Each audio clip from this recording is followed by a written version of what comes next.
안녕하세요, 일렉트로캠입니다. 오늘도 또 이런저런 이야기를 해볼까 합니다. 제 일상을 조금 업데이트하면요, 스타링크가 페덱스 트래킹 넘버를 보면은 도착을 했답니다. 그런데 저는 못 받았거든요. 이게 지금 어디에 있는 건지, 락커에 넣어놨다는데 락커 코드도 안 주고, 지금 페덱스에 결국 클레임을 해서 페덱스가 조사하고 있는데, 뭐 하루 이틀 내에 안 오면은 스타링크에 연락을 해야 되는데, 참 이래서 미국이 깝깝합니다. 참 이런 일들이 생기면은 대응이라든지 이런 빨리빨리가 한국의 그 좋은 빨리빨리가 안 돼서 요즘 배송 사고가 좀 많이 일어나는 것 같고, 스타링크 역시도 페덱스랑 좀 이런 얘기를 찾아보니까 있더라고요. 그래서 이제 스타링크에 최종적으로 만약에 못 찾으면 연락을 해야 되는데, 스타링크 커스터머 서비스가 어딘지를 잘 모르겠습니다. 그리고 스페이스X에 연락을 해야 될 것 같은데, 일단 시도했는데, 뭐 퇴근하셨는지 연락이 잘 안 됐고요.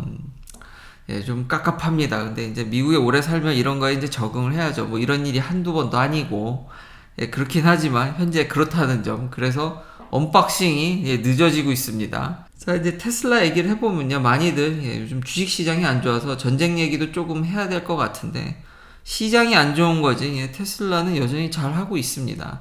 참 믿기지 않겠지만 여전히 중고차 가격이 식을 줄 모른다라는 점. 모델 Y가 이거 테슬라 페이지인데, 이거를 7만 달러에, 2020년형, 제가 2020년형을 갖고 있습니다. 심심치 않게 테슬라 모델 Y를 팔아서 $10,000까지 뭐 벌었다는 사람들이 꽤 있더라고요. 저도 그래서 심쿵심쿵 하다 그랬죠. 이걸 팔아야 되나. 근데 베타 때문에 못 팔 것 같긴 하지만, 이제 가격이 이거 좀만 더 올라가면은 모델 S 옛날 가격이죠. 지금 모델 S도 엄청 올라서 제가 졸지에 이렇게 비싼 차를 2대씩이나 갖고 있다니, 모델 3도 만만치 않습니다. 너무 빨리 팔았나라는 생각도 들고요. 지금 3만 마일이나 떴는데도 다들 가격들이 장난이 아니라는 점. 물론 내연기관도 중고차 가격이 좀 높은 편이나 이 정도 수준은 아니라는 점. 그러니까 테슬라의 인기가 상당하다라는 점, 여전히 제가 얘기했듯이 잘 하고 있기 때문에 좀 걱정을 덜으셔도 되지 않을까. 회사 자체는 아직까지 굉장히 잘하고 있습니다. 댓글에도 알려주셨듯이 이런 드론 영상들 보면은 다들 궁금해하죠. 차들은 계속 잘 생산되고 있다라는 점. 좀 더 정확한 수치가 이제 나오지 않을까 기대해 보고요. 이게 그렇게 오래 안 된 것 같은데, 몇 달 전만 해도 뼈대만 있던 공장이 이렇게 차들이 많이 들어서고, 그리고 지금 이 위에 솔라 패널 열심히 깔고 있습니다. 공장이 이렇게 빨리 들어설 수 있고 이렇게 빨리 가동된다라는 거에 참 놀랄 노자고요. 기업 그 본연의 퍼포먼스는 전혀 나쁘지 않습니다. 가던 길 계속 잘 가고 있죠. 다만 이게 참 화제거리인데요. 일론 머스크가 트위터를 인수한 거. 그래서 계속 저도 정치 얘기를 하게 되는데, 일론 머스크의 정치 관련 이런 것들을 보면 참 마음에 와닿는 게, 최대한 중립을 표방하긴 하지만 지금 여기서도 나오는 게 left wing에서, 그러니까 좌쪽에서의 공격이 굉장히 세서 약간 이렇게 우로 치우친 것 같이 보이지만, 최대한 본인은 어쨌든 중립과 이런 게 참 마음에 들었는데, 80% of people은 이제 80%에 가까운 사람은 이제 미들이라는 거죠. 점점 저도 이렇게 정치색이 없어져 가는 것 같이 이거를 유지하겠다고 하니까, 이렇게 되면 가장 해피하다고 일론 머스크가 몇 번 얘기를 했었습니다. 물론 이제 댓글에서 너무 좋은 의견들 남겨주셨는데, 이제 제프 베조스랑 그 중국과의 관계라든지 현재까지 완전한 뉴트럴에 가까운 플랫폼을 이게 만들기가, 저도 참 이게 쉽지 않다라는 점을 이미 과거 영상에서 밝힌 바가 있습니다.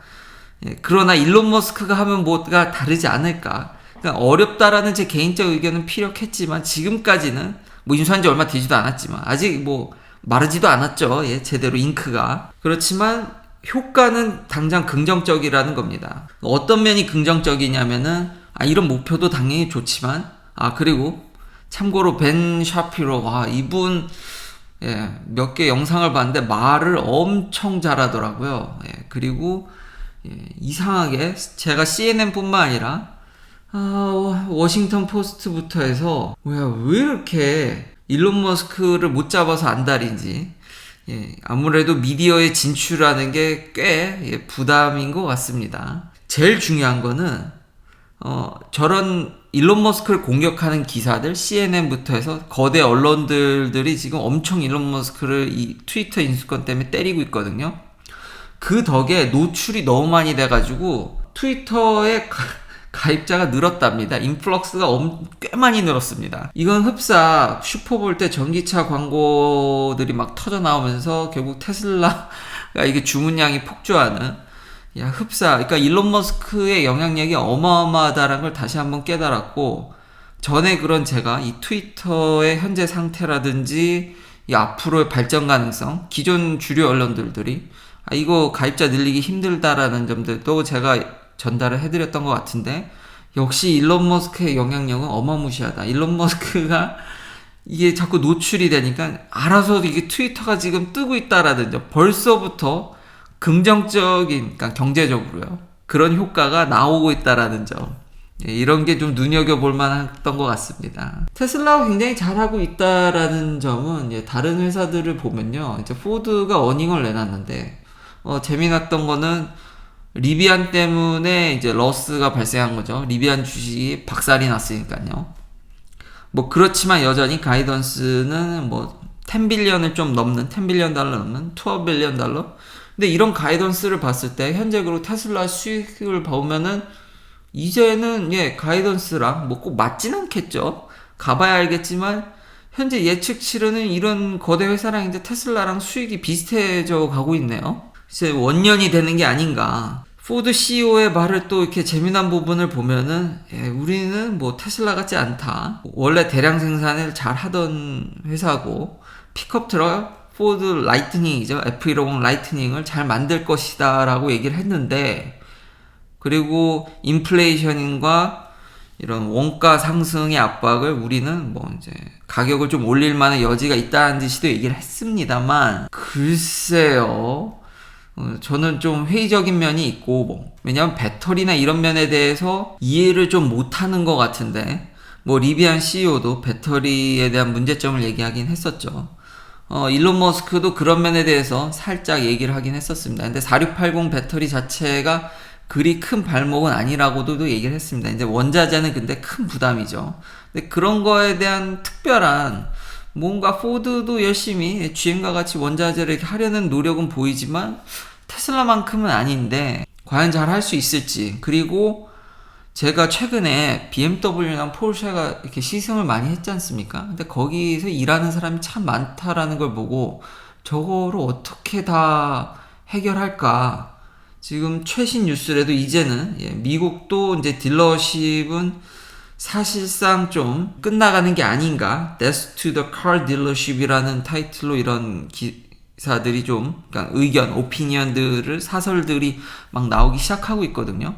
근데 그런 문제에 대해서 어떤 좀 투명한, 좀 확실한 어떤 비전을 못 보여주는 상황에서 제가 계속 얘기하는 전기차는 다른 장르인데 이걸 대량 생산할 수 있을지, 워낙 이 동네가 뻥이 난무하다 보니까 한번 지켜볼 필요는 있다. 물론 이렇게 뻥이 난무하지만, 그러니까 제가 좀 보는 게 약간 혼선이 있었던 것 같은데, 많은 한국 분들이 이면에 뭔가가 있을까를 계속 생각을 하십니다. 저도 이면에 뭔가 있는가를 알아내려고 하지만 저는 그래도 그러니까 비교를 하는 거지, 본인 이런 CEO라든지 뒤에 가서 푸틴이라든지 하는 말을 저는 일단은 믿고 그 다 사실이라는 가정하에 이제 비교를 하면서 뒤를 찾는 게 더 중요하다는 생각이 됩니다. 제가 좀 더 믿는 편이죠. 그 배터리 얘기가 나왔는데 지금 원자재 값이 다 미쳤거든요. 코발트고 니켈이고 지금 장난이 아니라는 거 이미 하도 수도 없이 얘기해서. 그래서 재활용 얘기가 나오는데, 이래서 참 통폐합하고 규격화하는 게 참 중요하다는 게, 모든 면에서 통합하는 게 참 중요하다라는 게 또 하나의 메시지일 것 같습니다. 가장 큰 허들이 배터리 포맷이 너무 다양하답니다. 그러니까 리드 엑시드, 그러니까 납축전지죠. 자동차에 들어가는, 기존 내연기관에 들어가는 납축전지의 재활용률은 99%에 육박한답니다. 미국이나 유럽 한정에서요. 근데 리튬 아이언 배터리는 1%대랍니다. 여전히. 뭐 최근에는 조금 더 올라왔을 수 있겠죠. 이유를 보면은 너무 많은 배터리, 여러분들도 잘 아시겠지만 케미스트리도 다양하고 실린더리컬이니 뭐 파우치니, 그러니까 거기 있는 이제 비싼 무게도 많이 차지하고, 일론 머스크도 얘기했지만 뭐 그것만 빼낸다면 다 그냥 소각시켜서 그 메탈만 얻어내면 되겠지만, 좀 더 이 리사이클링 레이트를 올리려면은 이 배터리를 분해하는 게 너무 포맷이 이게 다양해서 이게 가장 버틀넥이라는 거죠. 제각각이, 이거는 전기차에 있어서 충전 규격이라든지 앞으로 자율주행에 있어서도 그렇고 어떻게 이 많은 복잡다양한 걸 포괄적으로 통합해 갈 것인가, 그건 배터리 재활용도 마찬가지라는 거죠. 이제 전쟁 얘기를 조금은 하려고 합니다. 이게 너무 중요해서 다들 주식시장에 걱정을 많이 하시니까요. 근데 회사는 잘 하고 있고, 결국 샀다 팔았다 하는 거는 제 생각에 특히 미국 같은 경우는, 한국에서는 이게 어떻게 처분될지 모르겠지만 미국 같은 경우는 너무 단기로 투자하게 되면은 세금 문제라든지 잘 계산을 해봐야겠죠. 손실난 거나 이런 것들. 원론적으로는 잦은 거래는 미국에서는 썩 좋은 전략은 아닙니다. 테슬라 주식에도 어마무시하게 영향을 주는 이 전쟁 부분을 좀 보긴 봐야 되는데요. 정말 복잡합니다. 러시아에 대한 제재가 100%는 안 들어가고 있다라는 점. 여태까지 미국이 이걸 제재를 했을 때, 근데 이거는 어떻게 판단하냐에 따라 달려있는데, 완벽한 제재는 거의 불가능하거든요. 요즘 전 세계가 그물망 같이 연결됐는데 그걸 어떻게 완벽히 제재합니까?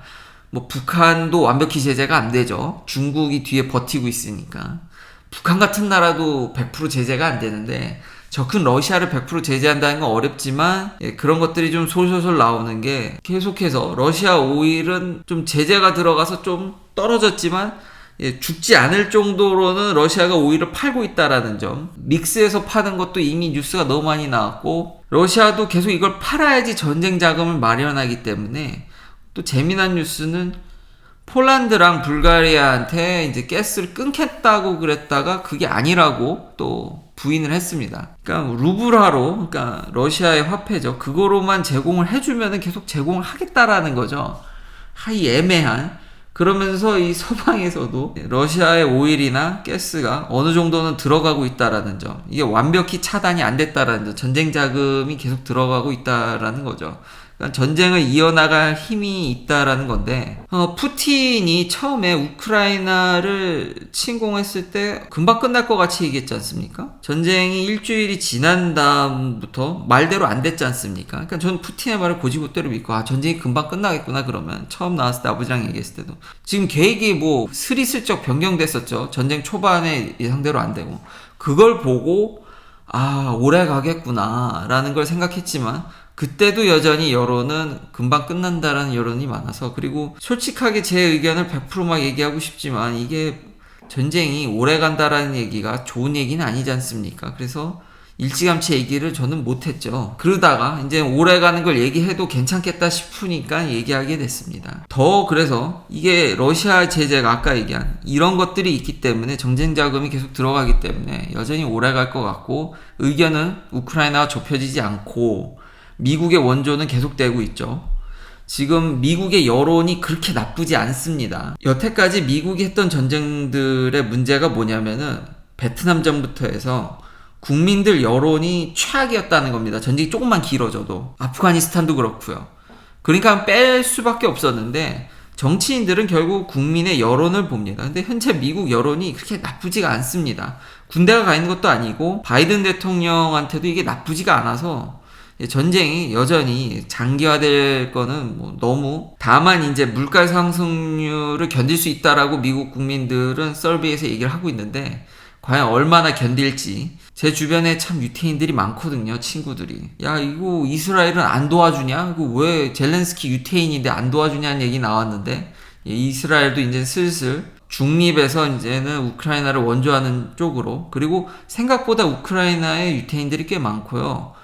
이스라엘도 우크라이나의 문화를 조금 영향을 받은 면이 있습니다. 제 신기하게, 왜냐면 그걸 어떻게 하냐면, 친구들 보면은 우크라이나에 제가 지난번에도 살짝 얘기했지만 그 친구 말고도 다른 친구도 생각해보니까 와이프가 우크라이나 쪽 사람이더라고요. 그런 커넥션이 좀 있어서 실제로 이제 난민도 많이 받아들일 것 같고요. 이런 상황이어서 힘의 균형이 잘 무너지지는 않고 있다. 참 그러니까 전쟁 난 국가만 진짜 최악인 거죠. 참 우크라이나가 너무 안타깝고, 예, 마지막으로는 댓글에서 아유 뭐 러시아 함대 저 무너진 거 뭐 별거 아니라는, 그러니까 뭐 1980년에 건조해서 그런 거를 낮춰 얘기하는데요. 이번 전쟁으로 드러난 확실한 사실은 생각보다 러시아 무기가 안 좋다라는 겁니다. 이번 탱크에서도 결함이 많이 보여지고 있고요. 물론 이거보다 더 큰 문제는 탱크를 많이 그러니까 잃어버리니까 파괴된 것도 문제지만, 이게 결함에다가 이 탱크를 조정할 만한 또 군인들을 트레이닝해서 배치하는 게